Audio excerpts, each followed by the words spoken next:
Hello, everyone. Little bit of a, but we're back on track. Gonna see if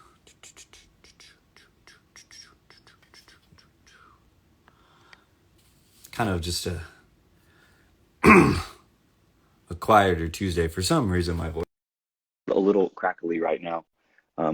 Sorry for that, but Sean should be chiming in just a moment. Today we're going to be talking about Toy Story 2. Hello, everyone. Doing okay so far today. Just another week. College classes started for me. So let's see. Sean, come in, Sean.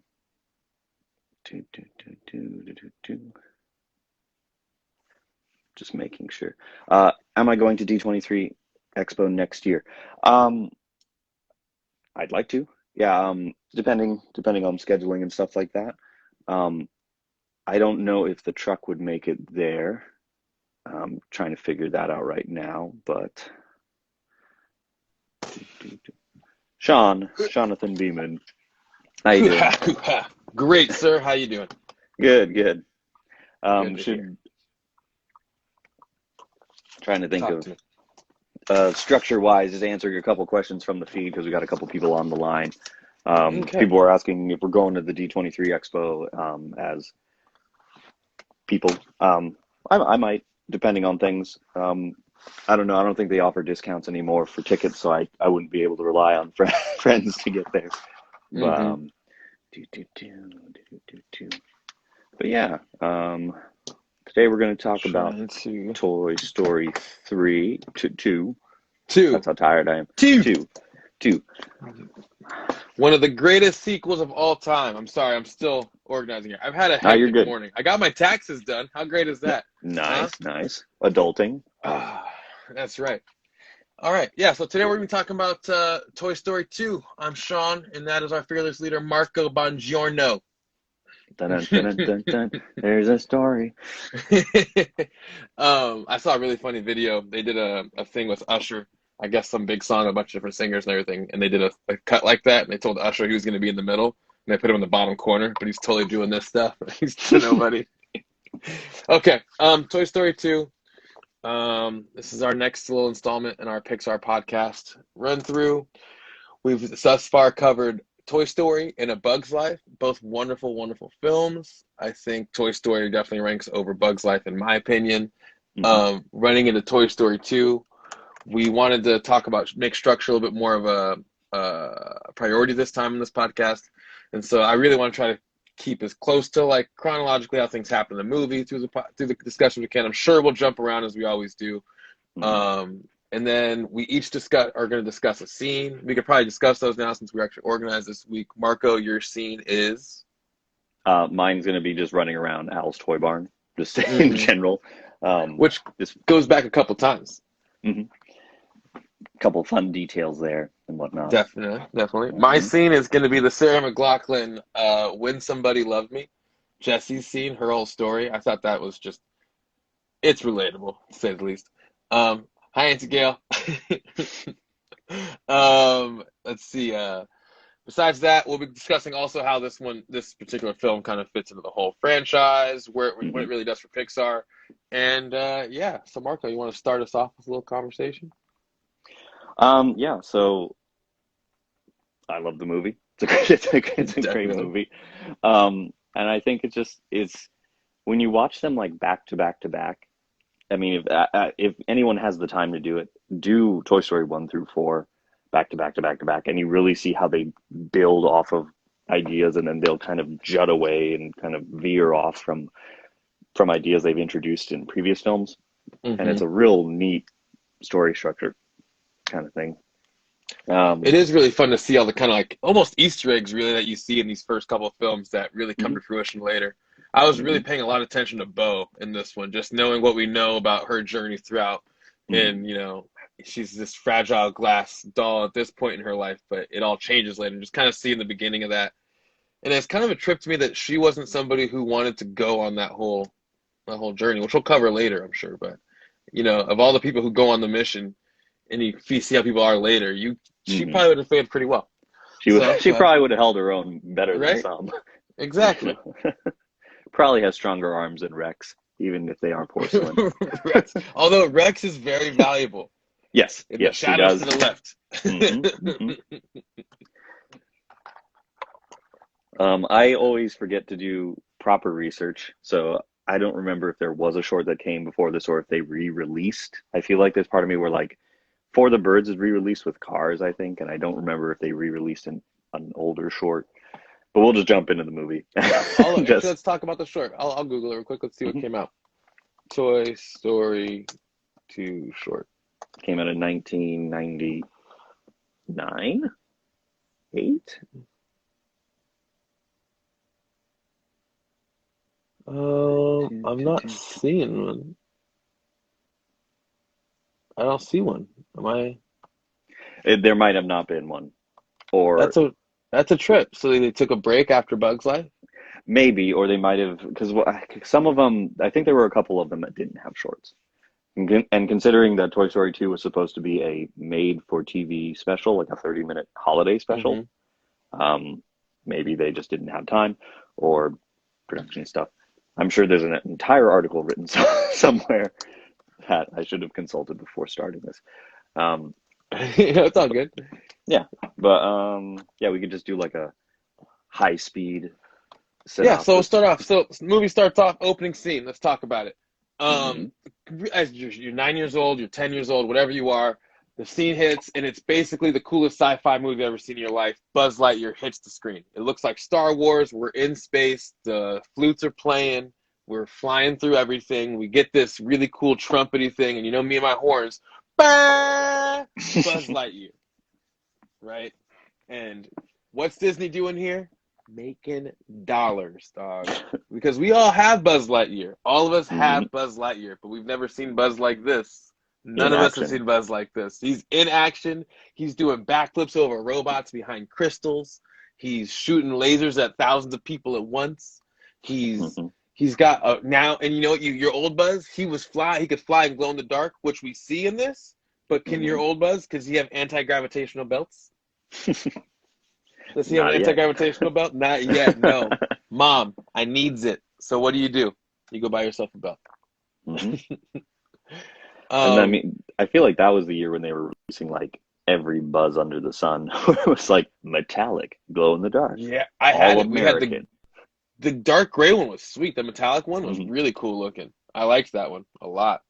So yeah, I feel like that whole opening scene is just a giant marketing ploy for Pixar. You know, and they do a great job of it because it's so digestible. Like you eat it up, you know, between the color palettes again, the music, the action, and then let's talk about the music. So another cool thing is they know Pixar's flexing right now. They're flexing hard because nobody else is putting out CG entertainment the way Pixar is at this point.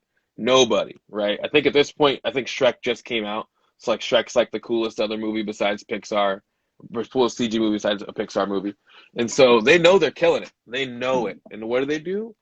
When Buzz jumps across that whole the little discs, it starts playing Space Odyssey 2001 music because they know they're pushing the limits technology right now. I love that little Easter egg. It's a fun one. It's a catchy little tune. Dun, dun, ah. Dun, dun. And then you finally get to see Evil Emperor Zerg after he was referred to in the first film. What do you think about that reveal? It's fun. No, it's just I think there's just some fun like script writing jokes. Like I love like, so we meet again for the last time, and it's like it's a typical 80s villains trope, and it's like not today. the quips back and forth. They're just fun. It's like you know they grew up with other television shows like that. And I like it because it really it reflects video games so well. Like it feels like you have one of four options. What are you gonna say? Not up in here. No way. Not Run today. Away. Yeah, exactly. And then I like the. Go ahead. Yeah, that's the best graphics and SNES has ever had. Yeah, for real, man. They pull out and you're like, for real. Well, that was one thing I want to say is I could tell after watching it the second time. Well, the first time because when I kind of noticed it, but the second time through this week when I was watching it, they do a great job of in that all that scene. It all does make sense as a video game for the most part. As somebody who plays a lot of video games, especially the Zerg reveal scene, The fact that he comes up and he's stationary. It's such a boss-like maneuver from a video game. You know what I mean? Like, it makes so much sense. The unlimited ammo that he has inside of his gun, Yeah. very video game-like. Very video Overpowered, game-like. unlimited ammo. I loved it. Yeah, so definitely. So we get that scene, and the payoff is phenomenal, right? And we immediately know we're in for a treat. Let's see. I will say, when Buzz gets blasted there, though, and it turns in, it goes, dude, I can't imagine. I kind of wish I wish I was 8 or I wish I was 9 again. Remember when this came out? Just feel that again, because that was he's gone. it's just legs, and not even like comedically as a car. Yeah. Cartoon, like he's running around, so just like. I mean, as a child, you have no idea it's a video game yet. You're like, oh my God, they're doing Toy Stories in space, because they haven't told you anything. So you get that. You get Rex is wearing the fishbowl with the two little antennas going out of it. Yep, it looks great.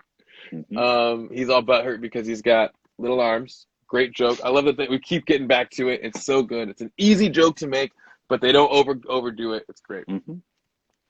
Where do we go to next? Oh, then we go over to Buzz. Now Buzz is over here tripping. Why is he tripping? Cowboy camp, being left alone without Woody to lead everybody. He thinks he's worried also, mostly because, I mean, it's the first time really since we've seen in Toy Story 1 where he gets Andy to himself as the prime, as the go-to toy, which we throughout the franchise we learned is a very coveted position. And so he finally feels like he gets to have that time again, something he's missed for however long, and he's on another planet of anxiety. He's got pandemic anxiety. Trying to think of fun Easter eggs that are in that scene where it's like you've got the Bug's Life calendar behind them. When Andy comes in, he's wearing a Triple R Ranch shirt, which is a reference to a Spin and Marty series from the Mickey Mouse Club. Now available on Disney Plus. You can watch the Spin and Marty episodes when they're at the Triple R Ranch. But did they change the? I felt like they changed the models on humans in this one a lot. They probably were able to do more variety, certainly. I'm not sure of like the density or exactly how many they had, but they definitely were really pushing the limits there. I hope they don't hate me, but Andy's forehead was hilarious looking in this movie. Like it was way more bulbous than Sid's forehead in the last movie. I was like, dang, that's wild. It's got to fit that cowboy hat. That 9 of the 10 gallons were probably that's a 9-gallon forehead you got there, son. We might My hat's too big. Might have to rustle up a larger. How many? You got a 15-gallon hat per chance in the back? Hold on, I gotta go get it. Haven't had to make a hat this big in a while. Oh man! Speaking of Western, we move on to Bo. Bo starts calming down our. Oh no! Wait, no. Let's not forget one of my favorite jokes in the whole movie is Buzz calming down Woody, and he says, "Calm down, Woody. Don't worry. Pretty soon you'll be forgetting all of it. You can forget all of this. We sit around a nice campfire making delicious hot schmoes." That's what you got to call them now, between like calculator, saxophone, schmoes. I definitely say all those, man. Would you like a hot schmo? I'm surprised. Like, Sean, this is live brainstorming, unrelated. We should just open like a artisanal s'mores place, and it'll be called Hot Schmoes. What else could you put on a s'more? Graham cracker and what's really good on them? Reese's peanut butter cups. If you haven't done it, do it. I've never actually I've never considered that. I'm sitting there thinking like I was just going for like chocolate, dark chocolate, Reese's. I'm telling you, dark chocolate doesn't work as good on a s'more just because it doesn't melt. It's I was good. Gonna say, it tastes good. It's complimentary flavor-wise, but it's not texture-wise. I'm not a fan. Leave in the comments if you think dark chocolate's better than milk chocolate. Okay. I was one of those people that would get like those 75% cooking chocolate, and I would eat that, and I'd be like, okay, that's fine. Then you go to 90, and it's just eating coffee grounds, and you're like, nope. So we move on. We meet Bo. We see Bo is basically just swooning over Woody again. I like this scene because in the last movie, she's kind of faltering, it feels like, between her feelings between Buzz and Woody. and we kind of get that affirmation of, okay, this is Woody's girl, which is where she's supposed to be. They love each other. And then we get to meet, which I didn't hear it, but she never refers to her sheep by name, right? No. Okay. Because it's such a big deal later on down the movie, and it's like, you're like, you don't even talk about him. But okay. We meet Buster. Buster's the homie. Buster's rad. I thought it was very ambitious for Pixar to choose to animate a wiener dog the way they did, especially like a rambunctious wiener dog the way they did. I loved how but I mean, not just that, when he's like all up in your face. He's and then they went all out on that. Yeah, it looks so good. Like, it's great. Like, mind you, like, the textures on hair aren't perfect yet, yes, but just the modeling of the whole thing is phenomenal. Dark chocolate is absolutely better. Love it. Uncle D. Okay, so we see Buster. He's rolling around. He's getting inside of everything. And at this point, you're kind of scared just because, I mean, like, our only idea of a dog thus far is Scud, you know? And Scud is not your friend, you know? So, no. And with his taped on eyes. No, he looks like that's scary modeled. And then besides that, also, you know, when Buster comes in, Buster's not introduced in a friendly manner. I've got good news and bad news, is what Slink says, you know, who's also a dog, which I thought was kind of nice. And what's the good news? I found your hat. Bad news? Start hearing the woofs and it starts playing the dun dun dun. Dun, dun. Dramatic chords. Yep. And so from there, we move through. Buster comes up, starts terrorizing the room. We get a couple little quick gags with the potato heads. And then once he does find Woody, it's scary because he does exactly what Scud does, which is thrash. And you're worried at first. And knowing what you know after seeing the movie, it's also a foreshadowing, teasing point of how they treat Woody and how he gets damaged. So you get that right there. Buster then drops Woody. Everything kind of, you start realizing it was all a facade, and they time. He's doing a great job. And at that point, you see the coolest part to me, which is Woody's trained Buster. Woody's made best friends with Buster's. More foreshadowing for later in Woody's friendship with animals. You want to keep going from here? Yeah. I didn't take notes on exactly on the plot, but I'm sitting there thinking, Andy comes in, has a little bit of fun with evil Dr. Porkchop. That's introduced, which is a great character name. I love evil Dr. Porkchop. And it's great, too, because we watched that whole scene and we're enthralled with it, like, as a child, because we're all kids. And it's so great when they hit it later. Is it in 3 or 4? And, like, in 3, as an adult, it's like exactly what you were imagining as a kid. You know what I mean? It's happening. It's so I just cool. you just put a hat on him and he's evil. It makes a bowler hat. He needs the odd job hat, man. That's all he needs. We all played the 007. And then during and I feel like that kind of play where it takes up your whole room, where every toy is involved, was definitely it's a universal, and so, like, that's fun. And then just as what happens when you're a kid, you damage your toy. I didn't have anything like that 100% where, like, an arm fell off or anything, but I definitely have some toys that have, like, patches missing just from, like, interaction. Like, you know, just, like, I wasn't able to it. identify with this part of the movie very well, mostly because my interaction as a child with my toys was very different.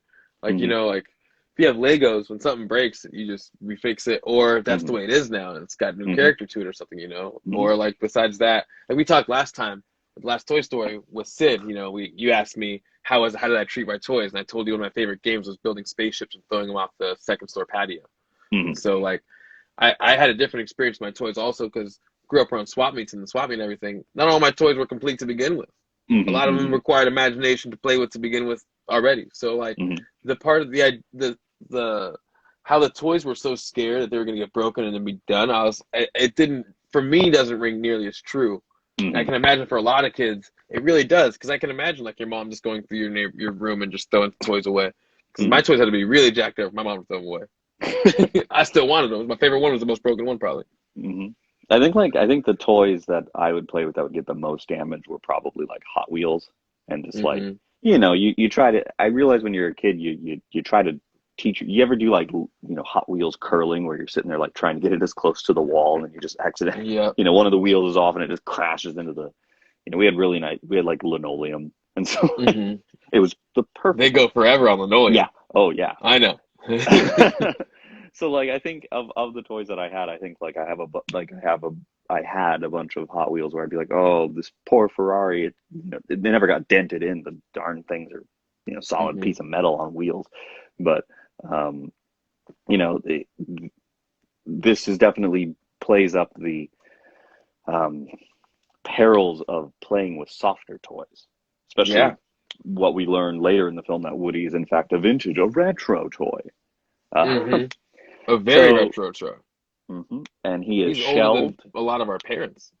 hmm and he's shelved, which is a fun world building term that Yeah. they use. And while he's up there, he Which builds meets. more depth to which is hmm basically what Woody was trying to do to Buzz when he tried to push him in the first movie. hmm Essentially was shelve him. And that's, you see how detrimental that is to the psyche of a toy. Yeah. Um, and so he meets up with Wheezy, who he hasn't seen for years, apparently, Lil who's been Weezy, you already know, voiced by our favorite. Just kidding. Joe But I love that it says Ramp. Wheezy at the end. Yeah. Okay, um, anyways, man. So but you see no, Wheezy. he was voiced by Joe Ramp, who did Heimlich and a bunch of other characters and stuff. And, you know, Hmm.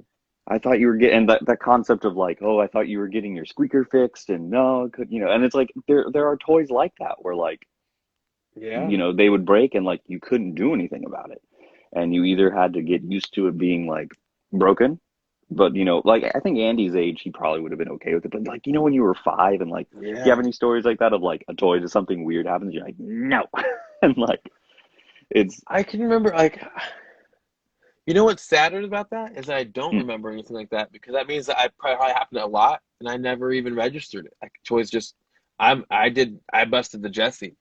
You know what I'm hmm, saying? Where I just down the forgot hill. that I had, yeah. And later on, Hmm, I was like, oh my God, my toy. 20 years later, hmm. and or maybe I never did. So I don't know. I'm trying to think of like fun toy related. Like I had this is me when I was like three or four, I think, like Hmm. Peter Pan kid, and I got the little hat from Disneyland, and my parents said that like I wore it all the time, and then one day I just like stopped wearing it, and my parents were like, "What's wrong? What's wrong with the hat? Why don't you like the hat?" And I just kept like insisting that this isn't Peter Pan's hat. This isn't Peter Pan's hat. Hmm. And my parents were like, didn't know what that meant, what to do, and they looked at it and they're like, "Well, I guess we'll just pull the name out." Like they somehow figured out that like I didn't like that my name was on the hat. This is me being detail oriented when Mm. I'm younger. They pulled they This is like they not movie quality, Mom. and so they just figured out like, oh, let's just pull out the name that was like hand stitched into it at Disneyland. Pulled it out, back on my head, running around, Love fighting it. pirates. um, and then what was it? Broken toys. I did lose a toy for like a good That's it. 4 years. Hmm. There was this. My older sister had a strawberry shortcake set, and they had a turtle, and it was just this like hollow turtle, but it was just like kind of it just sat, and it was just like the perfect size for me to carry around. I'll find a picture of it, I feel like and I remember this thing. yeah, and like I think I brought it to school once. Like you remember how that was like a thing you would do in Yeah. elementary school? It's like, I look, here's I my brought turtle. Zords. And it's like you think about that, and it's like that's one thing I always think is really funny is like when you're little, you're like, I got away with that, and you're like, a teacher saw it and said, not my problem. Just went the other way. Kid's not breaking stuff. It's not today, not today, Right. kid. Exactly. And I left it underneath a table. We had one of those expanding tables, and it had this. So this is how my mind worked when I was little.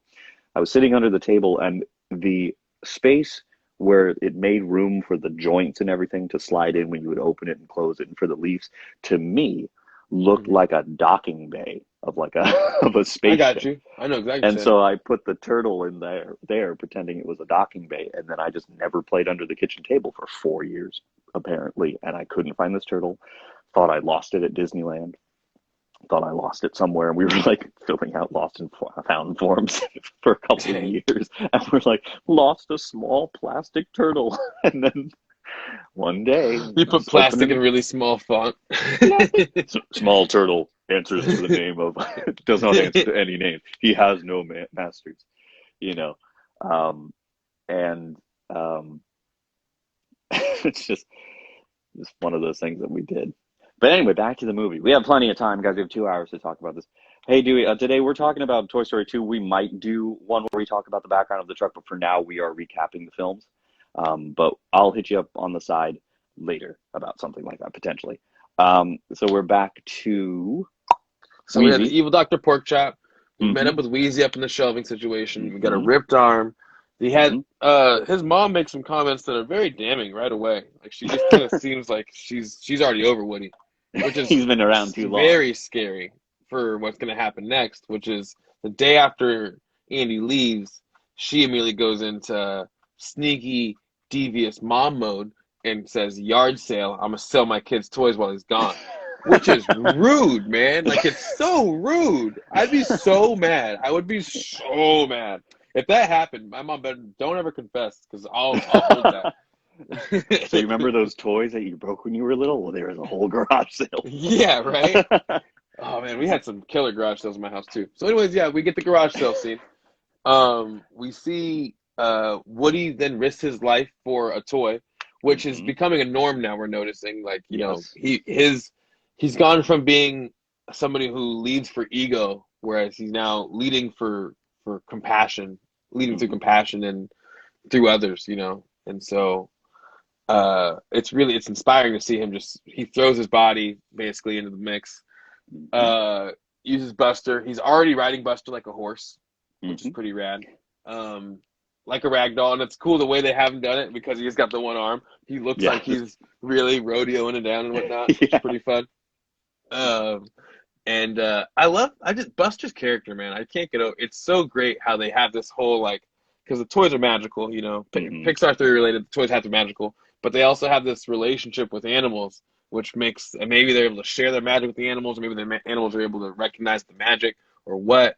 But it's really cool to see how Buster interacts with Woody as compared to how he interacts with Andy. Because the second he sees Andy, he goes back to just being a dog. But when he's with Woody, he's very, very bright. Act casual. Not exactly. Exactly. Struts out. He loves that he's in on the whole secret with the toys. You know, it's pretty rad. So we get down. We're trying to save Wheezy. We save Wheezy. We do it. We punch him in the butt. And we get him right inside there with Buster, and Buster takes off. Get out of here. Yeah, I do think it's funny how he's in the collar. I think that's a real clever way because Woody only has one arm. So I'm slipping, Woody. It was great writing. Great writing. Great usage of what you have around you. Clever. And then when we lose Woody, and this is where we're first introduced to Al. Al Mcquiggin. Voiced by Newman. Wayne Knight. Newman. And who better? Because I mean, like, his character is somebody who you're not supposed to feel sorry for. You know, you don't want. He's a lot of times with the bad guy, they which we'll see with Kelsey Grammer later. You know, they're just people. They're victims of circumstance, and that's not the character of which they're building with Al at all. And so immediately you get Al, who is got a voice that hurts, doesn't feel good to listen to. You know, you're immediately like, what is this? Ha! Woody! Like, all right, that hurts. Oh, there he is. Yep. Yeah. And then after that, he's very handsy with Woody immediately, just all up in him, you know? And I feel like it kind of reminds me of like when you first meet somebody and they break the bubble, you know? Yeah. And you're like, I don't know you yet, you know? That's how I feel like he is. And you could tell he's got that. And we get more. I think what's so funny with Al is that, like, I feel like around the time when the movie came out, maybe I feel like the concept of like the enabled fanboy, like scalping garage sales was, I mean, it probably was a thing, but just like it wasn't cool yet. Yeah. And now, like, oh, I've met someone like that, you know, and it's like, you know, and there's just like, I don't know, there's a whole subculture of that now, and just like things being collector's items. Like if I knew Pokemon cards were going to be what they are now, I would have held on to mine. And Yeah. I've made the mistake of looking up how much some of the ones I had cost, and Don't do that. it's bad, man. It's bad. Yeah, I It's got a like, friend oh, who's in it heavy right now. It's kind of funny, but you're right. Yeah. it's just like, oh, that one's worth $300. I had 4 of those. Like, I'm cool, you know. Al was basically just a big fat hipster. That's what he is. Yeah, yeah. And he's a Got fat his hipster own in a chicken shop. suit. He's a comic book guy that made it big. Mhm. So we meet Al. Mhm. He tries to, pull a fast one on Andy's mom, Mhm. who's quick enough to see what's going on. Mhm. But circumstantially, she's also a mom first. Molly starts crying because of Al, Mhm. and and we lose Woody. And we see Buzz jump into action. What's cool about this, I feel like, is the last time we saw Buzz jumping into action was the Randy Newman song, "I Can Fly." And he Mhm. jumps off of something, and we get Miss Nesbit, right? Mhm. And so we see he's got his mojo back, right, which is pretty rad. Does the fire skate down Rolling. the pole? Yep. Mhm. He's hyper vigilant. He's basically a space ranger. He's the same exact character we saw in the opening scene we see in the yard sale. Mhm. You know what I'm saying? We get that same vibe, except for he's not, he knows he's not a space ranger now, which is pretty cool. And we also get to the introduction to Al's car, which is a very interesting looking vehicle. Yeah. That Cadillac Chevy thing they got going on there is pretty rad. And the license plate, license plate that they have to. So I'm sorry, I was reading the thing. The license plate was a great. Once again, them being clever, using a vanity plate was great. Lose Thyburn.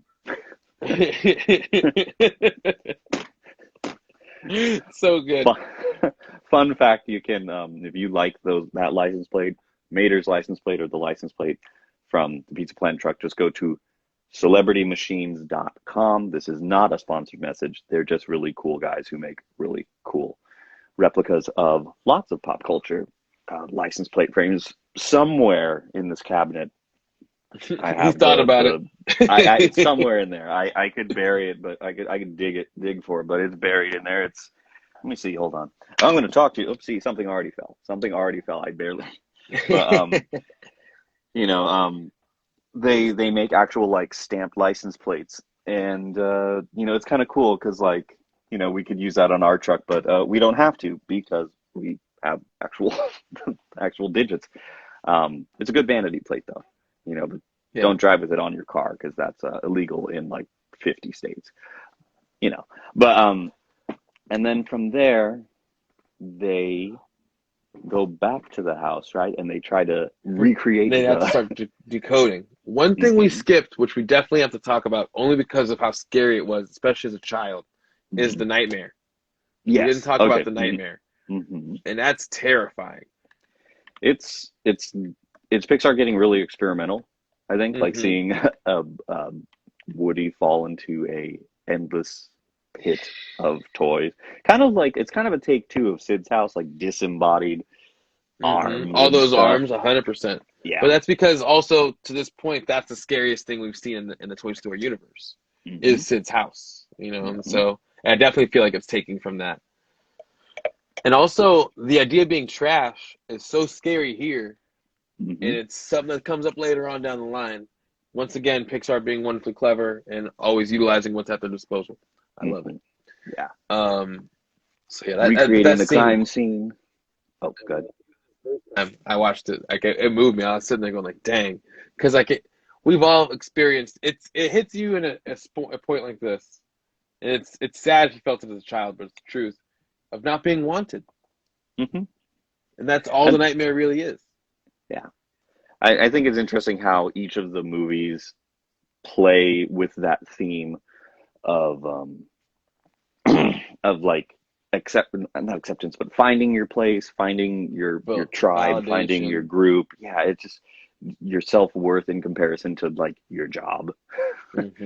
Woody's perceived job, which I think was an interesting turn in Toy Story 4, which we'll talk about 19 weeks from now. Dude, it's hard not to connect them all, especially with this franchise. Like, it's it grows so much. Like the universe starts off really, you see, this is what you get. You see right One through his room house. and you see a little bit and it just gets huge. It's so wonderful. Kind of world building Um, story structure.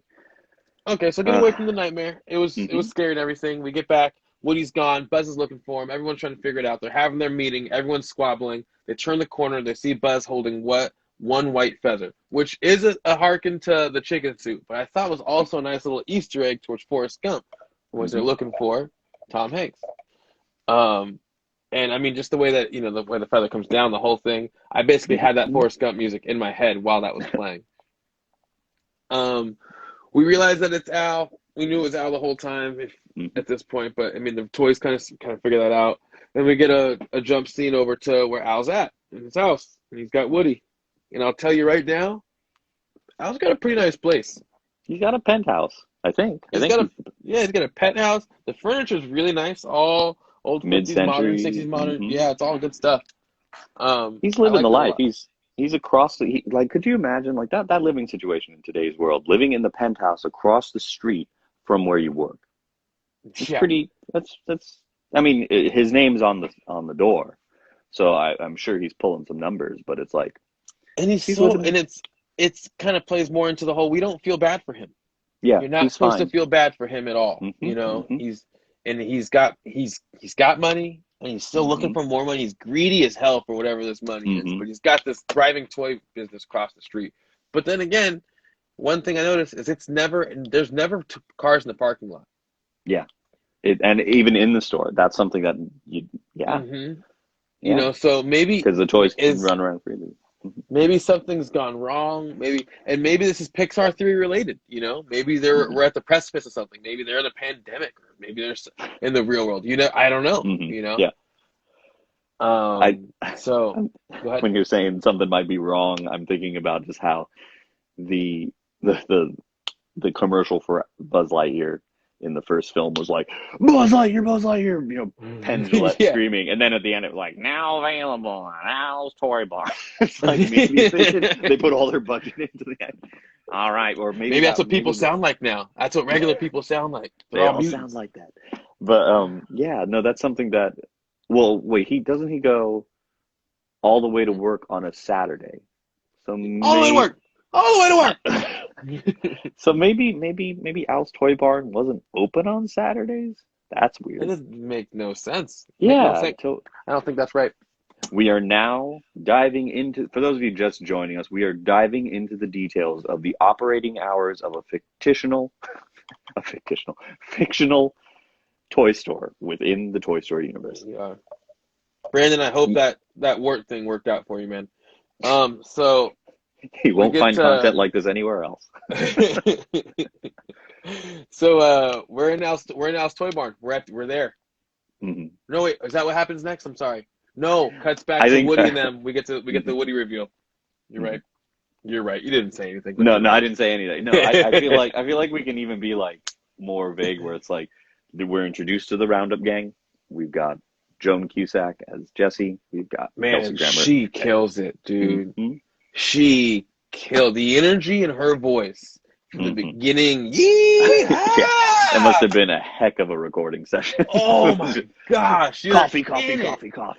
And the color palette they used for her, basically just brighter Woody and everything. It really like something we haven't talked about too much yet is how terrible most sequels are. Mm-hmm. And thus far, Buzz has been cooler than he was in the first one, right? We're challenged emotionally more in the first 20 minutes of this movie than we kind of have been the whole first movie, And then now we're getting to Woody's backstory, and his backstory is vibrant. Mm-hmm. Like he was a big deal in the 50s, 60s. Not just he was the cover of Life magazine. Mm-hmm. He was a national the deal. Yeah, that's what I'm saying. That's reserved for presidents and people like that's in Queens. Like you don't just make Life magazine. You know what I mean? You got to be it. Trying to think. So he does that. Trying to think of toys that have possibly Gray's life, like Furby. Maybe. Yeah, we're same page. There you go. Tamagotchi. You can think of one. I don't think Tamagotchi made it. I think Tamagotchi is popular as it was. I don't see Tamagotchi making that. Maybe a Beanie Baby. I see a Beanie Baby making that. Pokemon. Cabbage Patch Kid, maybe. I could see Toy Story making it, to be honest. Yeah. Well, we got to do a follow-up on this. Yeah, I want to know. So we see how large Woody is, how larger than life he is. But one thing I want to talk about is right back to something. Pixar's trying to make that money. And what do they do here? But drop all the merch. It looks like your cabinet behind you. It looks just like your cabinet behind you, just all Woody. And it's so cool. So like whether you're you could either Team Buzz or Team Woody, whether you're solid. You have merch for days. And I was thinking about when I was going through that scene, I was looking at all the merch thinking like, what of all that stuff, what would I want? Like what's the coolest, you know? And there's some cool stuff. Like there's the yo-yo. Come on, the bubble blower. The bubble blower was pretty. Actually, like that's really cool. I feel like that'd probably be yours. Like if I was to guess, that'd be the one that you want. Like on your desk, just be doing this occasionally. I could see it. They had like really pondering something that's really going wrong in your life and just blowing the bubble. What do you My think? My favorite though, for sure, was the plates. I know it'd be like why plates, but like we all had growing up the Disney set of plates, that like plastic set that like we microwaved 1 billion times and it looks all jacked up by the end. And everybody had the Aladdin set. Like everybody had the Aladdin set, you know. And it was gold and purple and it was beautiful and we all love it and everything. And I just thought how cool it'd be to have that set too, because it just totally goes. It put me right back to being that age. It was cool. I think the toy that I was there. I think what's so funny is there's a lot of toy design that they do within the Toy Story universe. And I always think what's really weird with toy design just in general, and I don't know how this works, so I'm completely talking in a way where I am unsure how the business works, where the communication between the actual movie company and the actual toy company, I'm surprised that they don't pull more ideas, because I would have bought a boot that shoots a snake. Oh, 100%. Like 100%. Like, it was, you know? I bet you a lot of that merch is available, to be honest with you. I bet you a lot of it is. Yeah, like, I gotta maybe check, maybe not right when it came out, but especially with the way that the capitalism works today, I'm sure a lot of people have created a lot of those toys. Fan culture. I still have a Genie one, kind of worried what chemicals I'm consuming. Well, I can tell you right now, it's a lot. Builds character. Don't worry, we freed the Genie, and so he'll probably just go ahead and bless your chemicals away when he gets a chance, that's all. I'm free! Not of chemicals, though. Flies away. I can't bring back the dead. You've been consuming chemicals for years. There's a lot of stuff in here. Can't make you fall in love either, but I can fill you with chemicals. Now you can watch Toy Story with Marco and Sean. Well, I remember there was a big merch push for Hercules. You remember when they would? Well, we talked about this 2 episodes ago, where it was like you would go to McDonald's, you get the Happy Meal, and then they would rope you in by being, you want to get a value meal, you want to get a $7 hamburger meal, and then spend $5 on top of that to get a plate. Well, there's 4 of them. And then they did the 101 Dalmatians promotion, which was crazy. Want to spend 100? They did 101 different Happy Meal toys that you could either buy and hope that you don't get duplicates, or I think you could drop $100 to $120 plus shipping and handling, and they would send you 101 Happy Meal toy Dalmatians. I'm very, very, very happy my mom and I didn't figure that out, because I would be like, Mom, I want a dog. I lost one. I think my aunt has the first set, or had the first set. And I just remember they had a poster you could buy. It was crazy. We had 20 of them, I think, because it was me and my sister. And what was good with McDonald's back then is they used to just they go, okay, you're not getting the same one.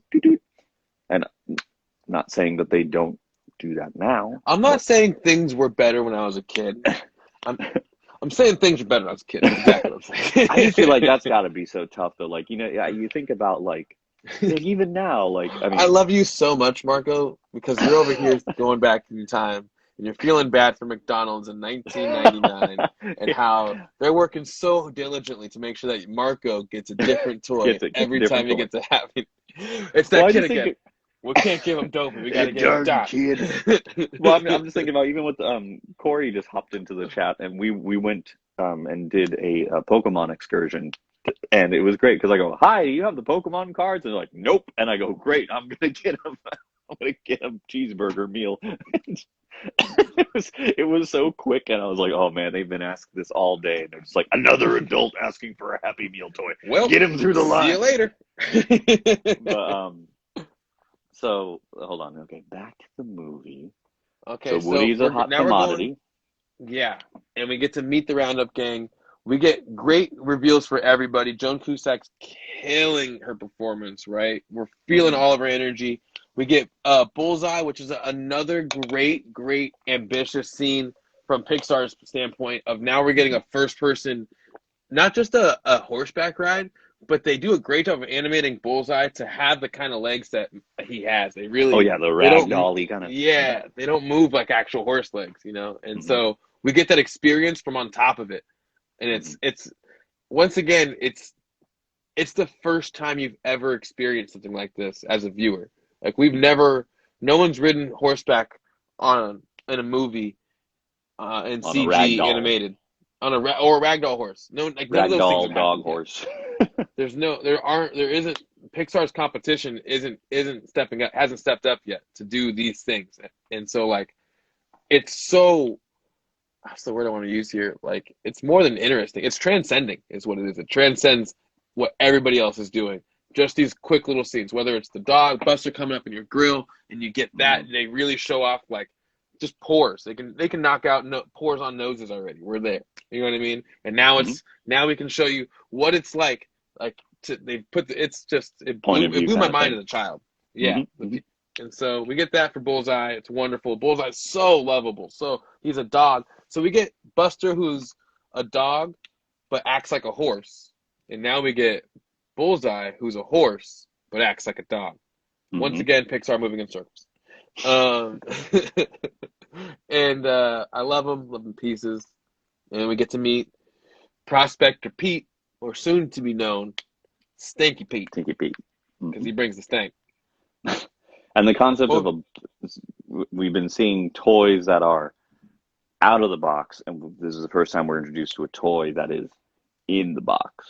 What was your first impression of Kelsey Grammer or Stinky Pete?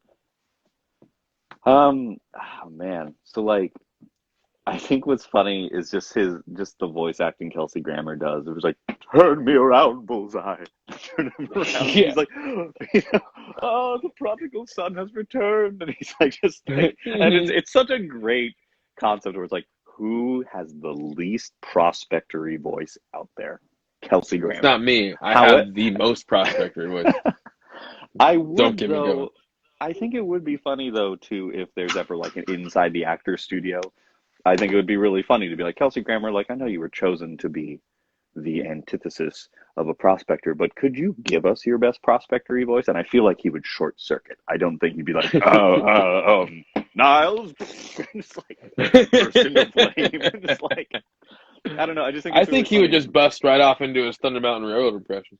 Yeah, he's the one that does. Howdy. So slightly related funny story. So I encountered Kelsey Grammer once at my old job, and I was working in a store, and it was a cold evening, and someone said, and this is word for word from what I remember, at least my recollection of something that happened years ago, was he said, "Excuse me, my good man, could you direct me to where the sweaters are sold?" And I said, "Right that way." He walked off, and I'm like, I just, Kelsey Grammer bought a sweater, but it just everything about him was just... it didn't make...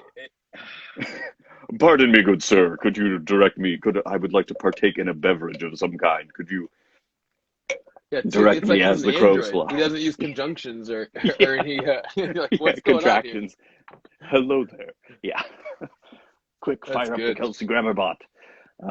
So the concept I think he still kind of fit the time, because I mean, a lot of times in these old westerns and stuff, not everyone is going to be like a rugged actor. Some of them are like classically trained Shakespearean, Broadway-ish actors and whatnot, and so they get in there and they totally do. They talk like this all the time for basically manifest destiny.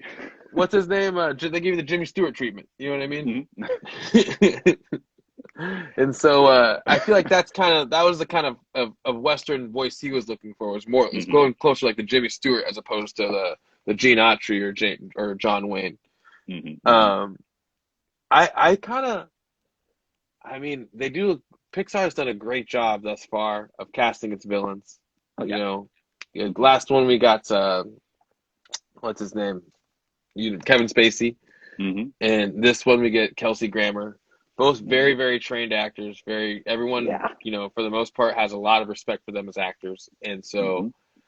for them to take on such what would be at the time looked at, I was imagining, as kind of I don't know, like a soft, like a bubblegum role, you know? Mm-hmm. And they really own it and really turn it into something way bigger. So from this Mm-hmm. very opening scene, you get, I think, it just comes off as kind of deceitful, especially after seeing it a couple times. It turned me around. All that, it's like you're not hurt at all. Especially if you're mint in the box, you should be more than, He's you should fine. be very, very, yeah, right? Mm-hmm. And then like the whole, the overt care is so transparent. It's so incredibly transparent. You know what I mean? And it Mm-hmm. sucks because after watching it, you notice, like, you see how manipulative he's been towards Jesse. Yeah. You know, And that's the thing. It's like he's a diabolical character, and in the end, like, I know a lot of people are like, oh, the way his ultimate fate, from what we know, some people like seems a little harsh. It's like, no, I think that's the most just harsh. way to go. We'll get there, Yeah. but I mean, yeah. I don't necessarily know if he's the most diabolical, almost, to be honest with you. I get more that he's the perfect example of a victim of a circumstance, you know, Mm-hmm. and he thinks he's doing right. He thinks he's doing good, which a lot of villains think that way. It's like the whole Thanos snaps his fingers and he wants everyone to thank him, you know, but it's this, he's like, I'm putting you in music. I'm keeping you alive forever. What are you doing? I get it. So anyways, we meet Stinky Pete. At which point we get told that, oh no, at which point happens next? I can't remember what happened. We meet them. Does it go right into your scene now? No, it goes. So we can kind of gloss over some of the things and cover some of the some of the plot points. From there they go back. They do the crime scene investigation, lose thigh burn, you know, and all that, and then they decide to get their little crew together, and go. Oh, and we get our shtick. We get our I packed your angry eyes. Just in case.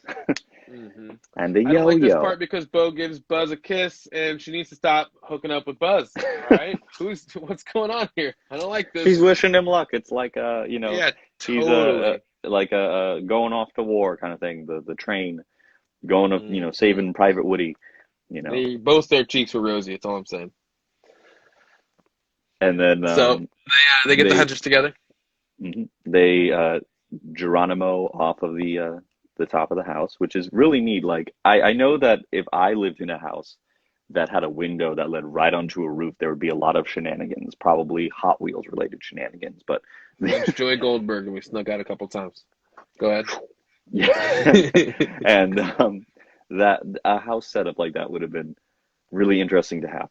And then from there, like, they do their little march. Woody catches up on his past. He encounters the penultimate episode that does not actually conclude, unfortunately, because of Sputnik.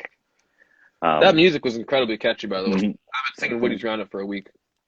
Oh, the Sons of the Pioneers, or can't remember who does the music, but real catchy stuff. And then just like playing up the whole Howdy Doody meets the space race, like Flash Gordon and Howdy Doody, that whole kind of thing, actual cultural touchstone that a lot of people were aware of and stuff.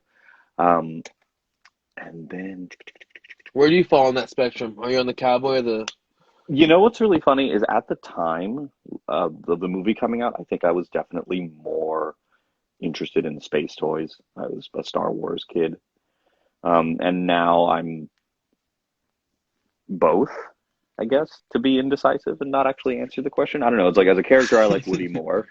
As a character, I like Woody more now. But I think now, like, aesthetic-wise, I don't know. I mean, I went to a friend's wedding in Texas and I bought a cowboy shirt. And I was the only person that was wearing a cowboy shirt at the wedding, but that's okay. I didn't get a bolo tie, though. I should have gotten a bolo tie. I got bolo ties. After the show, we'll talk. I'll get you hooked up. We'll take it down to Old Town Road. I love me a bolo tie. I definitely fall more on the cowboy train of things. I think that Space Rangers and stuff are probably cooler, but I identify better with the cowboys and all. Like, I'm not a Space Ranger. It ain't me. Got that walk down. Got that. Yeah, I'm bow-legged. Not really. Actually, I am. You know what? I am bow-legged. You'll never know. How about that?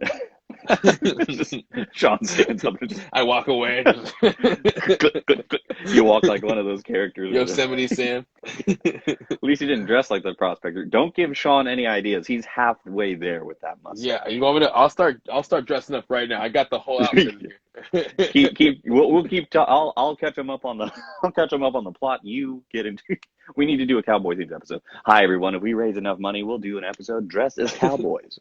Do the whole thing. Howdy! Today we're going to talk about. I'm gonna wax my mustache just in honor of this whole cowboy fest. Well, howdy. My name's Prospector Sean. Oh, at the wedding? Yeah, I did not dress in overalls. That would have to be pretty fun. Crazy prospector at your wedding. You should. Oh man. Only if I could. Only if I teamed up with someone and it's like, did anybody have any objections to this union? I do. Oh, that's just Marco. He's just crazy. He goes to weddings and dresses up as a Anybody prospector. else? I'm your Huckleberry. I reckon I have an objection or two. Oh man! Ride off on the back of a mule or something. You want the prospect to officiate the wedding? I now pronounce you husband and wife. You may kiss the bride. Yahoo! Or Okay, Kelsey Grammer. so- Kelsey Grammer officiating the wedding would be great. Pretty fun. To be honest, you probably have I really nice think things to say. they catch up on the show. They realize that there was never an ending. Kind of sad. Doesn't want to break up the Roundup gang. We go back to the hunting party. Wonderful foreshadowing point for the later on. Let's just touch that. Mhm. Make sure you hit a little boop save note. Okay, keep going. We'll put a pin in it. The toys, they get to the road. And they realize they can go to Al Sorbonne. All they have to do is cross out 4 lanes of traffic. And Drop! I said drop! I may not be a smart dog, but I know what roadkill is. Well, good shit, Barney line another- right there. That's another Forrest Gump line. You get it, right? Like, that was totally I might not be a smart man, but I know what love is. I was sitting there going like, man, I love these little gems. Like, it feels good. One thing that's funny with the scene when they are crossing the street, if you look at the cars, there are a lot of reused models, and the Pizza Planet truck model is reused for a lot of the pickup trucks. There is an insane amount of pickup trucks in this scene, and the final destination, giant concrete piping. Never really. After watching this movie, you never really feel 100% secure when you're rolling next to one of those flatbeds that's carrying a large concrete Didn't tube. that big cylinder kind of remind you of the Aladdin scene for some reason? Yeah, because of the real big when they they're rolling away from the parapet, the tower, the palace tower, and the snow. And I'm sitting there watching it like every single time. I don't know why. I just expect like a Potato Head to just stay there and then like end up like right in the window, and then it keeps going around. You know what I mean? And it obviously never goes that way. It doesn't change, but I always wonder if it's going. So I think it's. Oh, go ahead. Sorry, go. No, you go. Go ahead. I always just think it's funny where it's just like gum. The gum is what almost does Potato Head in. And then like I think the Potato Head gets spun around. I think or Ham gets spun around. Then it's just like oof, crazy. That hand scene getting spun around it's really scary. The whole scene's very scary, to be honest. Yeah, it moves. They take out the music for the most part, and you just get traffic noise. And as a kid, you're still in the hold my parents' hand, look both ways, all that stuff. And so like it's a pretty it gives me anxiety I know Marco very well. Marco's somebody who's scared to make left turns occasionally, so I can imagine that scene has got to be rough for you, to be honest. It's not great. Unprotected left turns are like the bane of my existence. But it's just like, I know you're not alone there either. It's like a John Mulaney thing. So you want danger on your drive? Hang a left. I got Okay. I'm either going to be safely held up, in which a left arrow will let me go, or I'm just going to have to, Jesus, take the wheel. I don't know how to drive. What are you calling me for? Cars That's weren't so invented good. when I was alive. And the car keeps going. So they get So, doused. They get to if you Al's. can ask to my I'll let you go. Sorry. You get to Al's, and unknown to them, Woody is just across the street. They have a couple of adventures. They fight it. Buzz fights his own double. The rest of the gang encounter Barbie. And let's see, Rex gets his little player's guide. Man, remember player's guides? Yeah. Remember, like, there were, like, official player cheatcc.com. guides? Mm-hmm. And, The like, official the concept... Nintendo Power put out, we Mm-hmm. had sponsored player guides for everything, which was sweet. Mm-hmm. I had that for Ocarina of Time, for Zelda. Mm-hmm. It was sweet. You needed it because the water temple was unbeatable. Let's talk about that for a second. God. Thinking back on it, I don't think I ever... I don't think I played... Like... You're going to hurt my feelings right now. No. I played Ocarina of Time. I had Ocarina of Time. But truthfully, it's like, I think I made it past the Deku Tree. And then for the rest of the bulk, I was either watching my friends play it or having friends guide me through it. And I should play it again. You haven't played the whole thing through? No. I played the whole thing through. I'm just saying cool. that I played the whole thing through, but it was always a trade-off where it's like my cousins would come over and I would watch them play, and then they would be like, okay, deal the final, my cousins are 3 years older than me, and they're like, deal the final blow to the boss. I'm like, okay, pew pew, hooray! That's so tight. Yeah, and it's like, yeah. Well, if you haven't played the new one, I highly recommend it. The way I explain it is the Ocarina of Time is forever the GOAT, just because it did so many. It's kind of like Toy Story. It was at the forefront of all these things. It did so much before everybody else was doing it. Not just before they did it, it did it well. And then after that, you get Twilight Princess, which is basically the exact same game over again, but like with technology of today. And then you get the new one that came out, Breath of the Wild. Breath of the Wild, and it's like if Elder Scrolls and Zelda got together, and it's so good because it makes Elder Scrolls so much more simpler because it's a Zelda world universe instead, but it's so much more complex than the average Zelda, and just wonderful. So, if you're into that stuff, highly recommend. Speaking of friends who probably played part of the game for me, Aaron just tuned in. Hi, Aaron. I'm pretty sure you, Aaron. Yeah. Hey, Aaron. We got 9. Hey, I feel like you and Jamie and all of them were probably like I remember.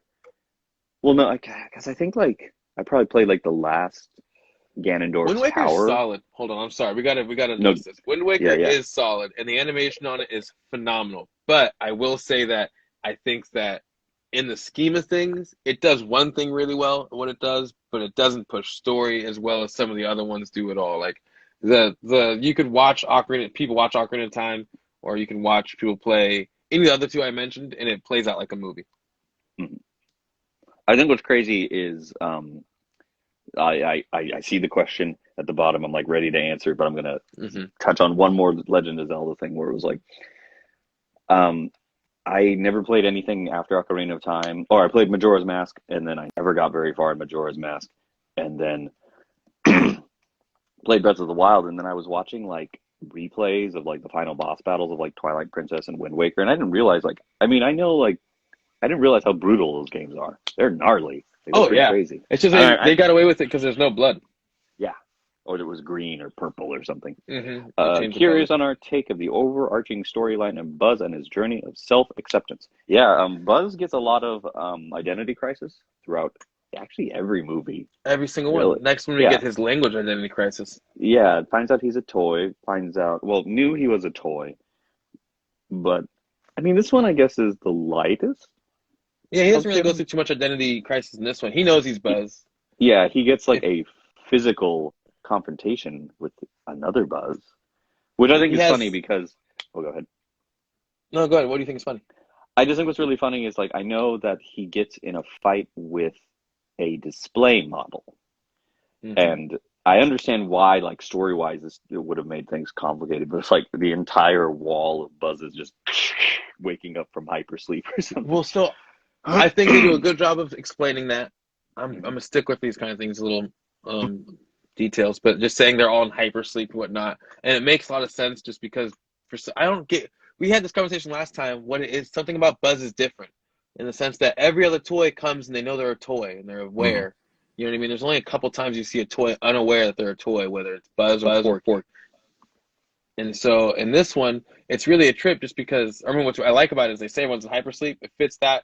But I don't understand how nobody, and it's like someone gets to the Buzz Lightyears before anything for some reason. And they're pro, I don't know, it's a different experience. So his identity crisis is something that he experiences solely and not anybody else, it seems like. Nobody else has to deal with that. Everyone else is very comfortable with the fact they're a toy and what factory they come from and stuff. So I thought that was a real trip. But I think that it's really cool just to see how they are all the same. You know, they all, for some reason, have the exact same experience. Yeah. They know each other's moves, but I mean, like, psychologically, they start at the same point A for some reason. You know what I mean? And that's very interesting because I don't feel like that would be the case. I feel like if you lined up 20 different potato heads, they'd all be a little different. Let's see. Do you know much about the upcoming Buzz movie? Just that it is. It's not a Toy Story film. It's not about the toy. It's about the astronaut that inspired the toy within the world of Toy Story. It's lots of layers in that story, wouldn't you say, Sean? There's a lot of. I'm interested to see it. I'm very interested. I don't know. I don't know what to expect, which I think is a good thing because it lets me taper my expectations. Because if you told me it was just it was the movie to cap off the cartoon series from back in the day, I'd be really, really excited, and I'd also have a whole list of ideas of what I think it should be. Yeah, and that's what a lot of people thought it was, and I was a big fan of the animated series and that whole world and the Joad and the voicing on that was phenomenal as well. That we should do an extra episode on the series. We definitely can. We remember of it. We definitely can. What I'm excited about, and I know a lot of people like Chris Evans, or like, one way or the other. It's Marvel. It's Disney synergy. And I'm sitting there going like, Chris Evans is funny as heck.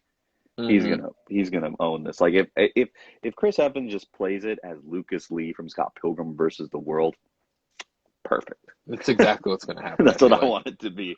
That's exactly what's gonna happen. I feel like he's gonna be wonderful. I'm not worried about the voice acting at all. Yeah. The only thing what you nailed it on the head is what I'm worried about is they're very ambitious with taking his character and going a different direction with it, and so that's exciting to take that leap. But also that's the thing I'm worried about is just you're throwing out so much character to build a new character. So I'm excited to see what they got. So we're in Al's Toy Barn. We see Buzz. We get that whole scene. He's now tying up our Buzz, and our Buzz can't say anything. No one's hearing him. At which point, we get to meet the Barbies. What do you think about them? That's a fun scene. The pool party. The pool party is pretty rad. It's exactly what you'd expect. I feel like Barbies to be doing. Married Spud. I use that line at least once in a relationship. Well, I think it's funny too when they cause the chaos and they get chased by a bunch of bouncy balls. Like that would be there's all these perspective shifts where it's like that would be terrifying to a toy. For us, it'd be hilarious. Like who wouldn't want to kick a large pile of bouncy balls to see what kind of chaos could be created by that. I loved that little harken back to Jurassic Park 2 with there. That was rad. Dinosaur overboard. If you look in the background of the scene, you will see that there are Bugs Life toys that are pretty funny on the shelf. I'm thinking I should have looked up the Easter eggs. I think there's some stuff in the office with the Rock'em Sock'em Robot guys. We can go back to that. That was our moment now again to kind of see more recognizable toys. Is they kind of start throwing them in there, and the Rock'em Sock'em Robot scene was perfect, brother. Absolutely perfect. The personality they chose between the two of them was great. How quickly they turned into fight each other was so fun. I loved it. It's ready to go. That's what they're made for.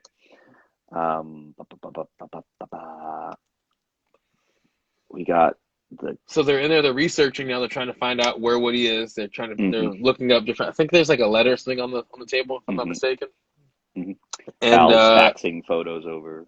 mhm. Oh, we forgot one. We forgot a What? scene. What's We that? forgot where his arm completely comes off Oh, that's right, and because who Al's they taking photos. call. Hmm. Hmm. So they're at Al's Toy Barn. No, right before they go to Al's Toy Barn, right? Is this Yeah. scene. Well, we don't. Yeah, we don't need to All worry good. about the Either way, exact order. You're rips good. off the arm, and we get to see Jerry for the second time, which is Hmm. pretty rad. Although I don't think his name's Jerry here, is it?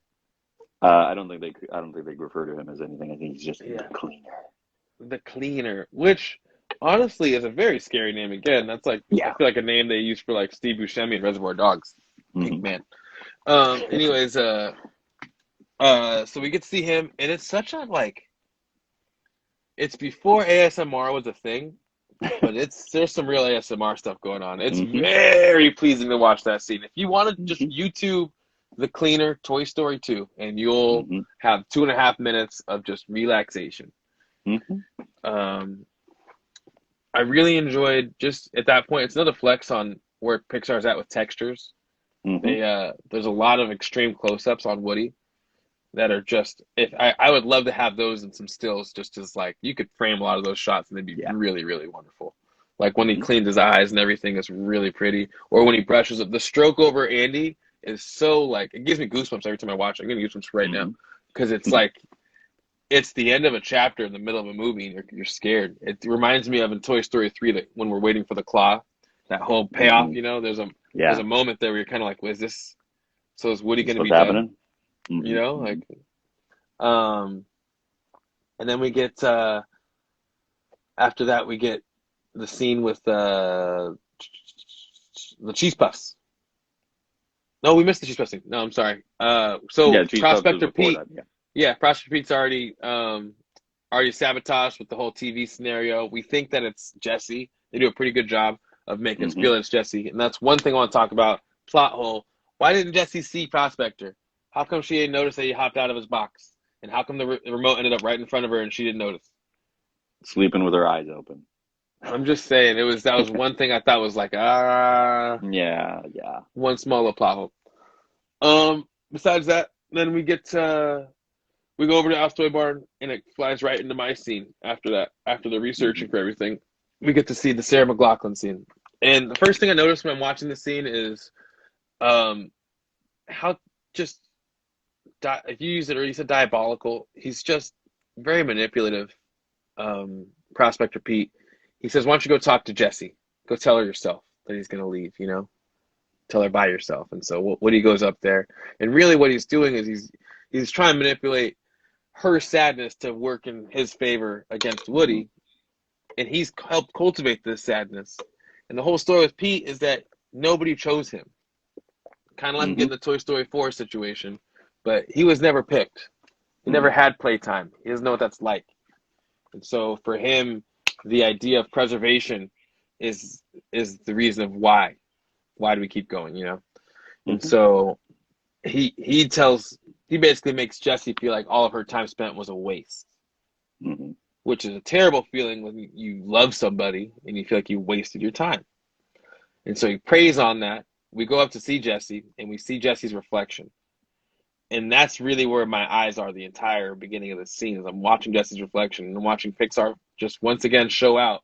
And there's so much emotion in her face because she's not, Joan Cusack isn't saying much.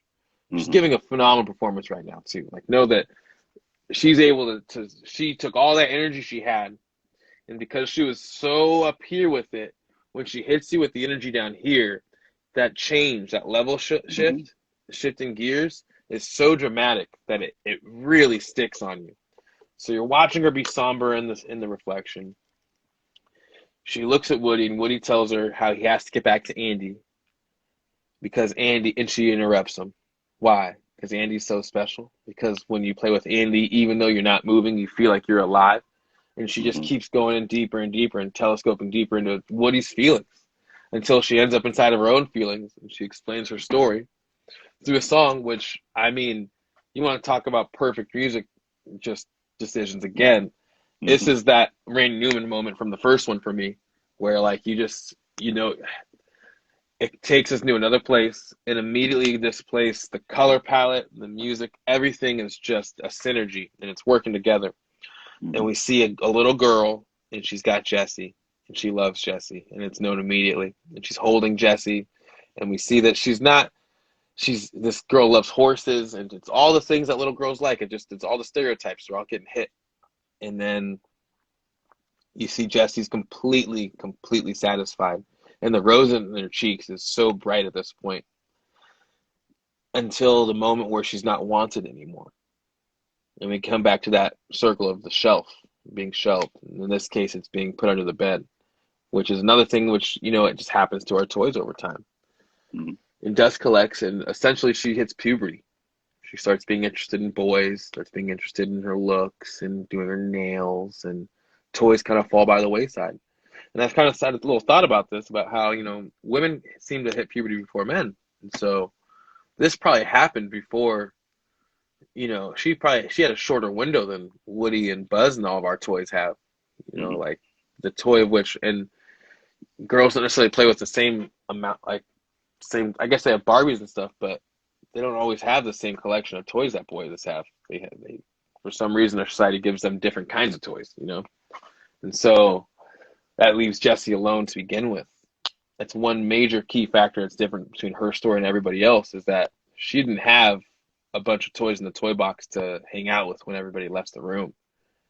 It was a lunchbox. It's the 60s. There was a lunchbox. There was a board game, but none of them talked.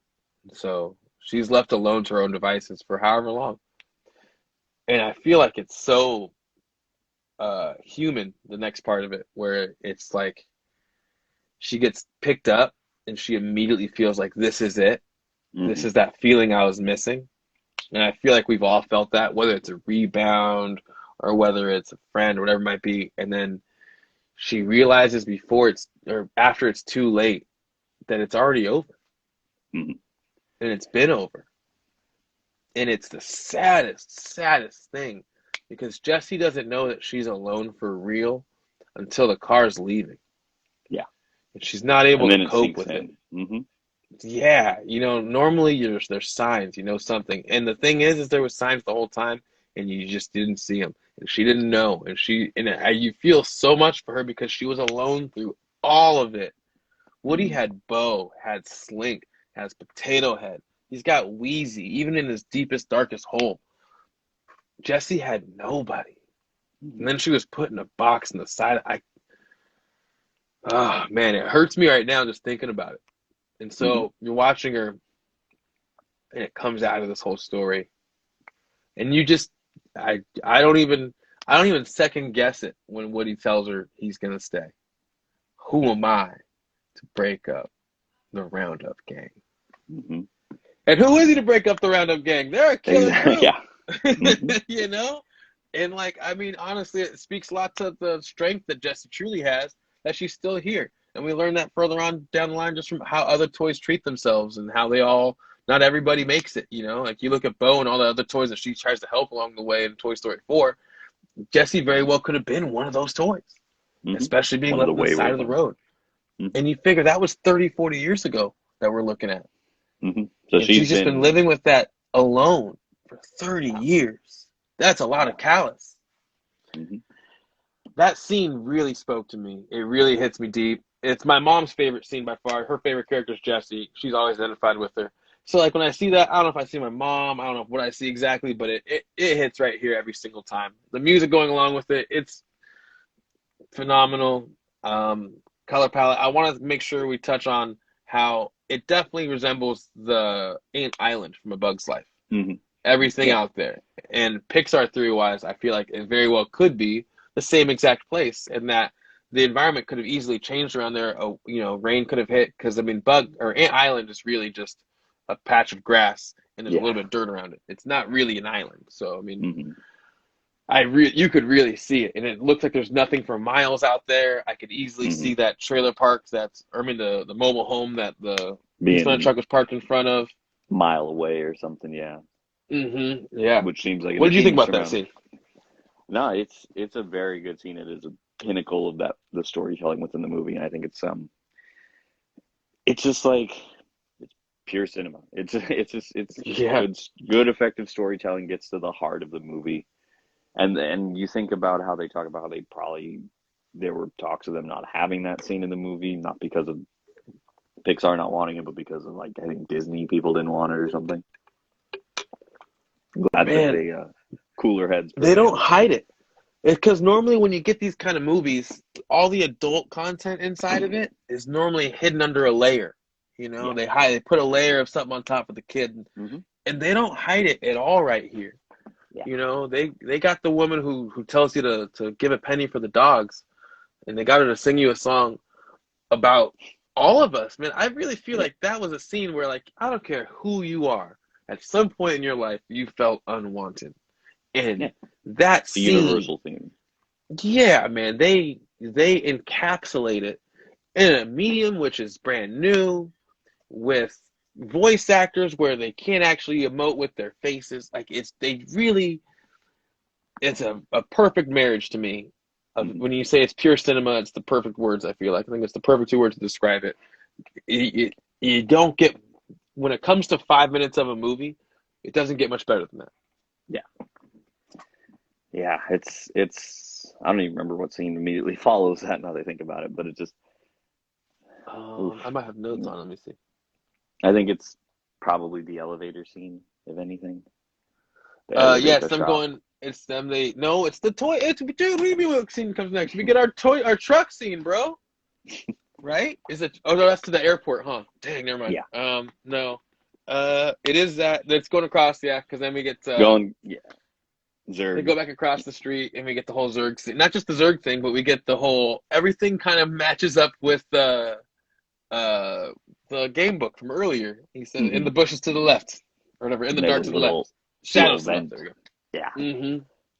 And I love it That's a too because fun we get to see how delusional Buzz is again, and it's a trip because we've seen this before. We've been on this ride before, and the toys know it, and they're not sure what's going on. And Yeah. it's fun to watch Tim Allen kind of react to himself. You know what I mean? Because I feel like it's also, Tim Allen really is a character in himself, and so I'm sure when he sees himself on tape, he really thinks like, "Am I that much of an idiot? Like, do I really look that fat?" You know? And he plays it off wonderfully.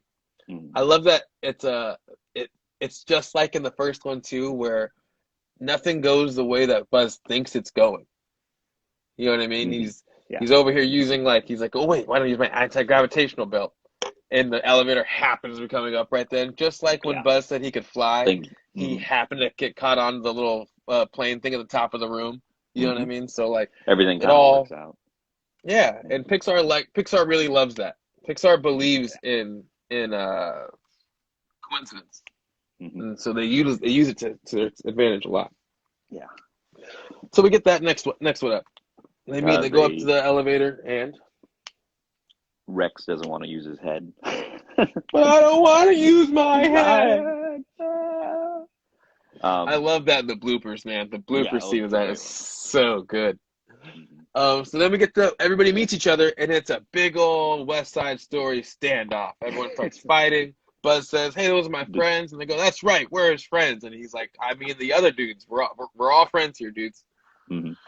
Everyone's fighting except for Prospector Pete, who I feel like is the only person who deserves to get his butt kicked. But we'll get away from that. I mean, Ham jumps on him, but you're the Kung Fu pork chop. And there's just the scene where like Woody is given the choice whether or not he can stay or go, like the Clash song, and he decides to stay. Kind of heartbreaking. Even after Buzz, the real Buzz, appears and it made sense too in that moment because you sit there and you think, well, okay, he's passing the torch. It was going to be Buzz's anyways. Buzz was the new guy, so it started to make sense. There's the fun reversal of the "You Are a Toy" confrontation in the first film. I love it. And then and they go back, and that's the icing on top, though, for Buzz from the first movie, in the sense that he finally gets to, his sanity is now cemented. He's definitely not Nesbit. He's definitely not the Buzz we knew when we first met him. He's got compassion. He's a leader, and he's a partner. And then We kind of skipped over the Zerg battle, but fun scene. A lot of pop culture. Darth Yeah, Vader reference. You know, there's a I bunch love of- that. I love that the Darth Vader reference and everything, man. It's more the quips you were talking about. It really Yeah. feels like they kind of just narrated, like they did all the Zerg Buzz Lightyear stuff off a soundboard. Mhm, You know what mhm. I mean? Like Like one of they the didn't really have, storybooks. yeah, like they just were pushing buttons.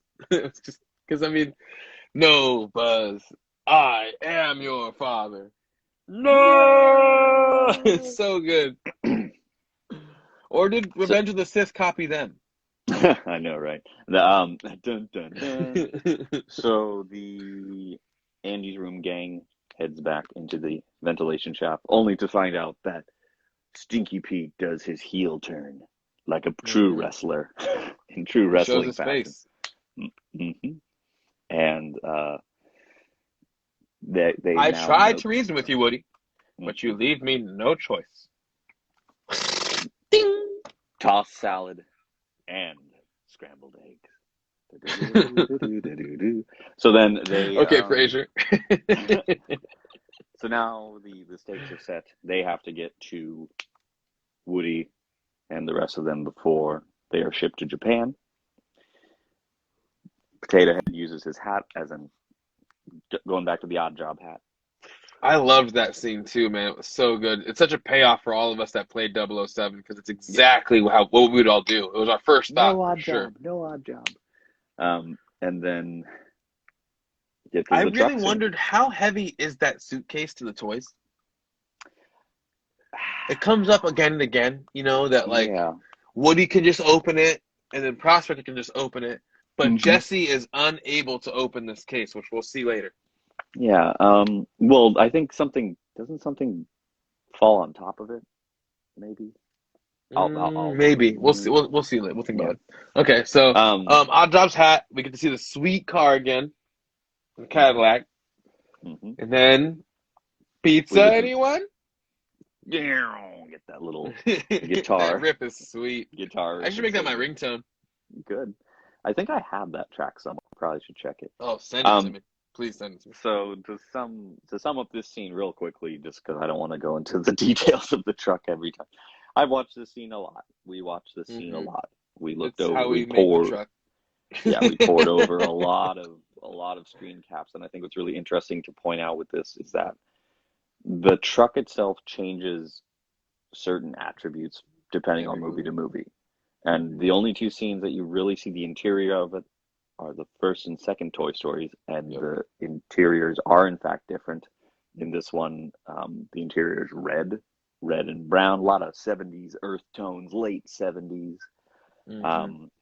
But there are some details that we pulled from it, such as the rocket keychain, the the just general trash on the inside. There's a manual. There's some like flipper switches. Yeah, and then I think it was I'm not sure where they are. You know what I think is really funny is like we reference that like they say it's a gyoza, and it's like, oh yeah, this is the one where they do confirm that it's the gyoza from the manual. Sorry, Sean. Ham's holding the manual. You know, I got you flashbacks. I'm with you. Yeah, doesn't get that mileage. And using the wand of power. So this weird fun fact. So when we were, well, you know about this. When we were starting the project, we were shopping around for automatic because I didn't know how to drive manual. But then we were talking about it. And we're like, well, should we be more accurate to the film and this and that? And they're like, well, they specifically reference the wand of power being the stick shift. So we decided to go with that. It has to be. Yeah. And then we said, let's go to San Francisco where Marco doesn't know how to drive a stick. Yeah. Let's go uphill. Yeah, we stayed at a hotel that had a ramp leading into its parking garage, and I definitely rolled backwards on it a few times. It was pretty fun.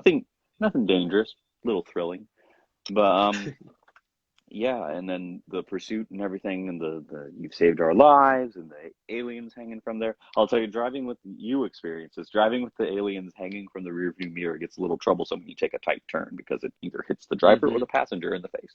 We fixed that since then. That was the beginning, though. Yeah, exactly. Yeah, it was. Oh man, thank you, Christiana. Yeah.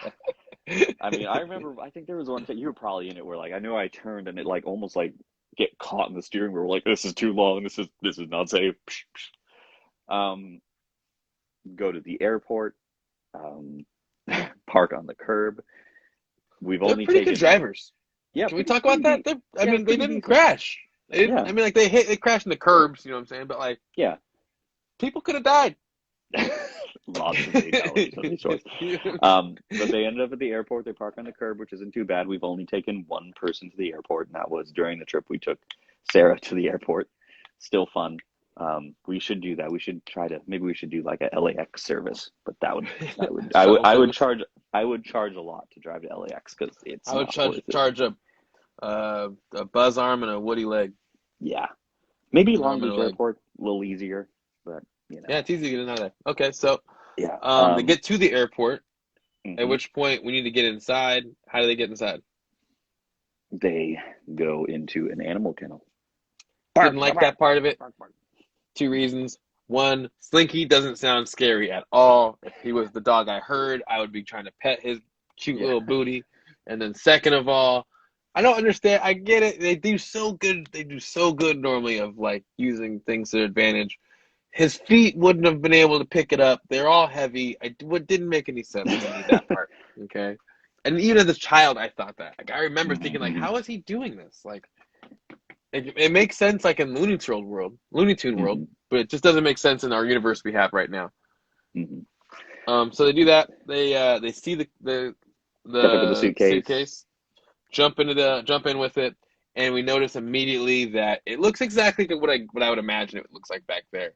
Just too much, like so much luggage. They don't care. It's smashing. Going everywhere. Stuff's going left and right, willy-nilly. There's no real rhyme or reason to stuff.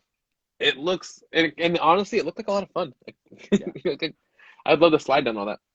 A battle ensues. Buzz has a nice Butte Idaho sticker. Idaho. And then they get on the plane. Yeah, they go on the, that butt's a Butte. And then they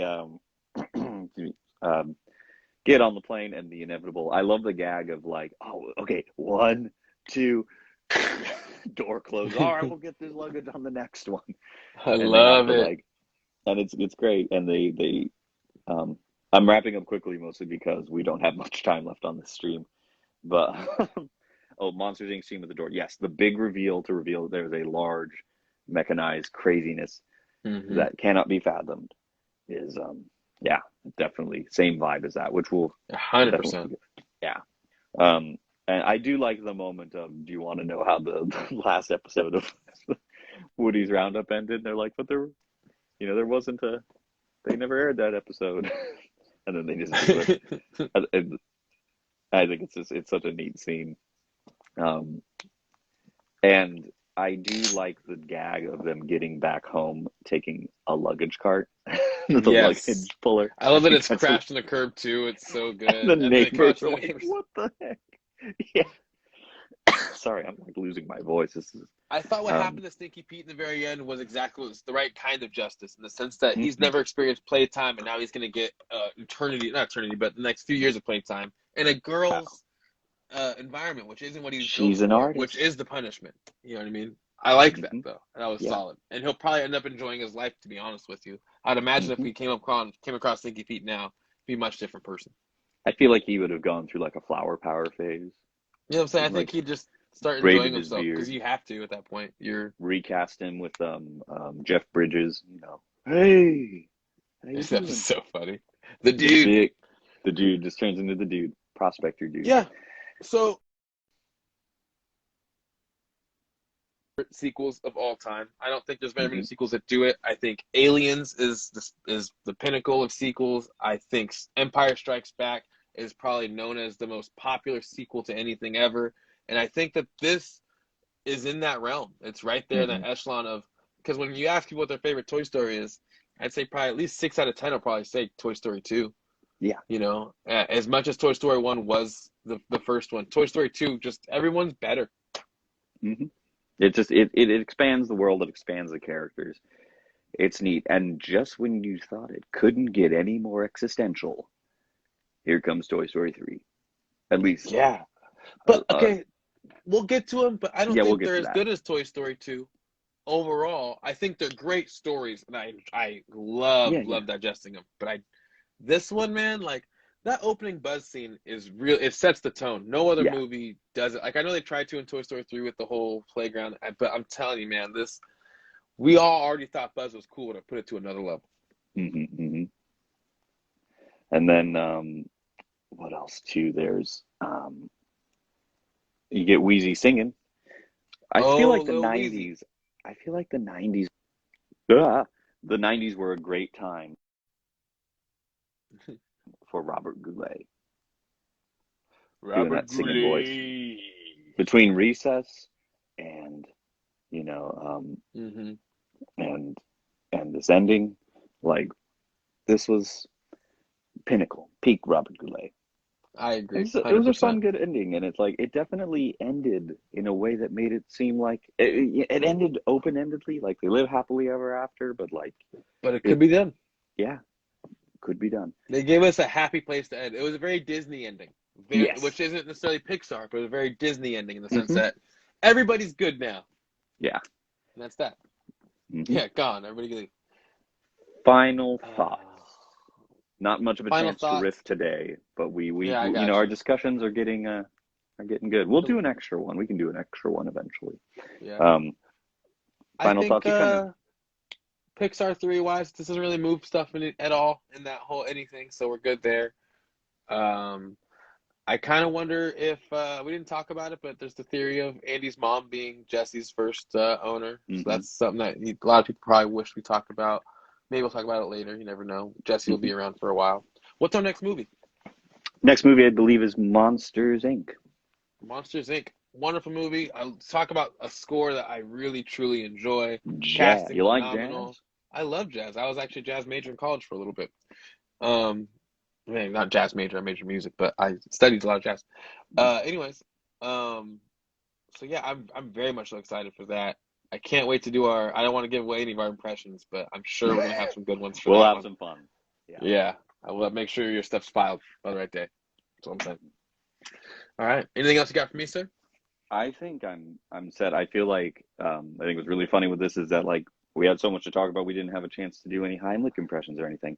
Well, But, you can tell we like this movie because we talked about it for 2 hours. Yeah. So next week, tune in, same time, same channel. What I'm going to try doing at this point is I'm going to try to catch it. Instagram Live does this thing where as soon as you end it, you have a chance to save it. And I'm going to try to do that and see if I can pull the audio and we can try actually uploading this as a podcast for those of you listeners that are commuting and don't have the chance to watch something for 2 hours. But yeah, we could always do that. If people want more podcast content, we're here for you. For sure. Cool. I will check in with you next week, and we'll see you all later, everybody. Thank you, It was sir. a pleasure, everyone. See you later, brother. Mm-hmm.